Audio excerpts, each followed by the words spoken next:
फिरवतील? फार जास्त वाट पाहण्याची गरज नाही आहे. माननीय देवेंद्रजी फडणवीस साहेबांचा तो मुख्यमंत्र्यांचा अधिकार आहे, पण मला असं वाटतं की 1-2 दिवसामध्ये हा निर्णय नक्की होईल.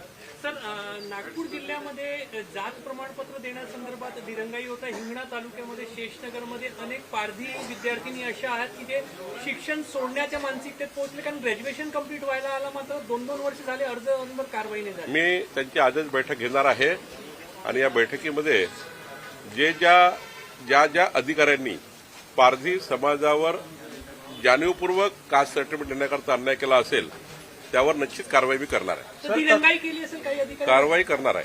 सर, तत्कालीन कृषी मंत्री धनंजय मुंडे यांच्या कार्यकाळामध्ये कृषी विभागातले काही धोरण बदलवले आणि त्यावर आता हायकोर्टानं सरकारला जबाब देखील विचारले. नाही, उच्च न्यायालयामध्ये जेव्हा एखादी कुठली केस होते किंवा पिटिशन होते तेव्हा उच्च न्यायालय सरकारला जे काही बाबी विचारतात सरकार योग्य वेळी त्याचे योग्य उत्तर देत असतं.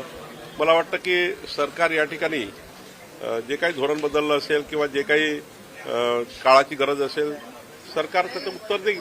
सर, ये बताएं कि कल भारतीय जनता पार्टी और संघ की एक महत्वपूर्ण बैठक होने वाली है. मंत्रियों की किन विषयों पे होगी और संघ के तरफ से कौन रहेगा और सरकार की तरफ से क्या मुख्यमंत्री के साथ साथ कौन रहेगा? हमारे विचार परिवार के सारे अधिकारी होते हैं जो हम लोग जो सरकार में चुन के आने के बाद हमारा दायित्व होता है कि आदिवासी विभागों में, सामाजिक न्याय के विभागों में, शैक्षणिक विभागों में ये सारे विषयों पर सरकार का जो भी प्रश्न है समाज के, वो प्रश्नों को लेकर एक चर्चा होती रहती है. हर 3-4 महीने में एक बार ऐसी चर्चा होती है. तो ऐसे ही एक हमारे सारे मंत्रियों का परिचय होगा. हमारे सारे मंत्रियों के विभाग में क्या क्या जनता के लिए कर सकते हैं, समाज के लिए कर सकते हैं, आखिरी आदमी के लिए कर सकते हैं, या अभी भी सरकार पहुंची नहीं, वहां सरकार कैसी पहुंचाई जाए, इसके लिए भी एक निश्चित कार्यक्रम बनता है. तो मुझे लगता है ये बहुत मार्गदर्शनपूर्ण बैठक होती है.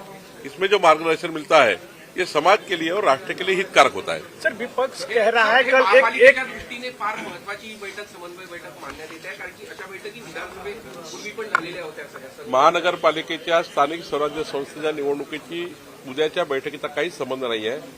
सरकार आल्यानंतर आमच्या मंत्र्याचा परिचय, त्या ठिकाणी पुढचे आम्ही जो मॅनिफेस्टो दिला होता, जाहीरनामा दिला होता, त्या जाहीरनाम्याबद्दलचा काय टाईमलाईन आहे, काय कार्यक्रम आहे आमचे, ही सारी चर्चा होतं. आणि शेवटी या चर्चेचा अर्थ एकच आहे की आम्ही जी जनतेला वचन दिलं आहे ते वचनपूर्ती कशी करावी, लवकरात लवकर व्हावी, याकरता थोडी चर्चा होतं. काही आदिवासी भागातले प्रश्न आहेत, सामाजिक न्यायाचे प्रश्न आहेत, याच्यावर चर्चा होतं. मला वाटतं ही बैठक समाजाकरता आहे, आपल्या महाराष्ट्राला विकसित महाराष्ट्र करण्याच्या दृष्टीने महत्वाची आहे. जातीवादाचं विष पेरण्याकरता या संघटना काम करतात, असे व्यक्ती काम करतात. जातीवाद त्यांच्याकडनं होतो. आम्ही कधी या घटनेला जातीवादी घटना समजली नाही. या घटनेमध्ये जे काही आरोपी आहेत जे कुठल्या विचाराचे आहे याच्यावर आपल्याला सरकार काम करत आहे, कुठल्या उद्देशाने गेलं आहे, कुठलं उद्दिष्ट होतं हे येईल ना समोर. पण असे वक्तव्य करून समाजामध्ये तेढ निर्माण करणे आणि महाराष्ट्र अशांत करण्याचे यापूर्वी अनेक विषय झाले आहेत. आणि अशा काही संघटना, असे काही माणसं काम करतात ज्यांना महाराष्ट्र अशांत ठेवायचा आहे, समाजामध्ये वातावरण बिघडवायचं आहे. मला वाटतं याच्याकडे फार लक्ष देऊ नये. लाडक्या हप्ता 26 जानेवारीपर्यंत मिळेल अशी चर्चा आहे. नाही, मिळणारच आहे, चर्चा नाही, मिळणारच आहे. तारीख 26 तारखेच्या आत. सर, नागपूर जिल्हा परिषद आजपासून प्रशासक लागणार आहे. या आधीच्या कोई पेच नहीं है भाई साहब, कोई पेच नहीं है. पूरे महाराष्ट्र का आकलन करना पड़ता है, किसको कहा दिया जाए, किसको कहा दिया जाए. अलायंस की सरकार है, अलायंस में सबके मत बनाने पड़ते हैं. उनके कार्यकाल में तो बहुत लंबा दुकान था.